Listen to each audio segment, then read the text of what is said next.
What's going on, guys? Welcome to the Fantasy Scholars. Today, I'm going to be going over 5 sleepers that are closers in 2021. Kicking off the list, we have Greg Holland.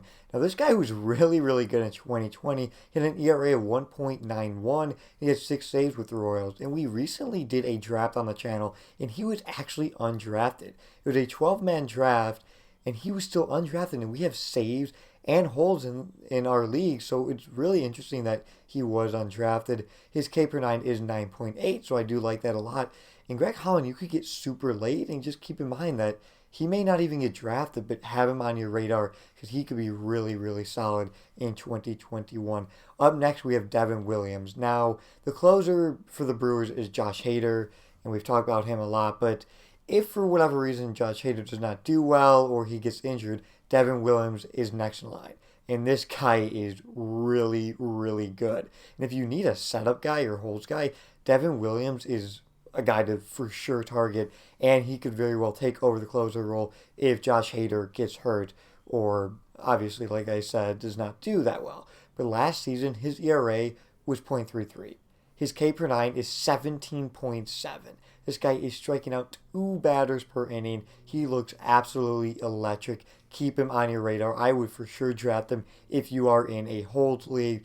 And for saves, he very well may get some saves this season. Up next, we have Rowan Wick. Similar to Devin Williams, he's not the closer. Craig Kimbrell is the closer. But Craig Kimbrell has been really shaky with the Cubs. And he could lose his job, and Rowan Wick is next in line. Rowan Wick was very respectable last season in an ERA of 3.12, and K per 9 was 10.4. Very solid pitcher that could become the closer for the Cubs because Kimbrell just looks really shaky. I know at the end of 2020 he looked really good, but he has been crushed in spring training and really is just not a safe guy to really go too crazy on this year, so look out for Rowan Wick. Up next, we have Joakim Soria.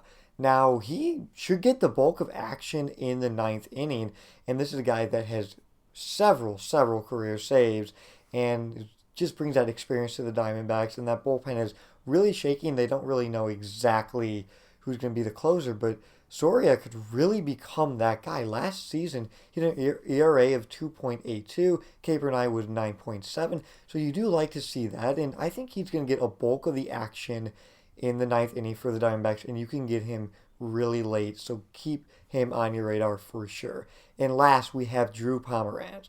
Now, this is interesting because you have Mark Melancon, Drew Pomeranz, and Emilio Pagan for the Padres.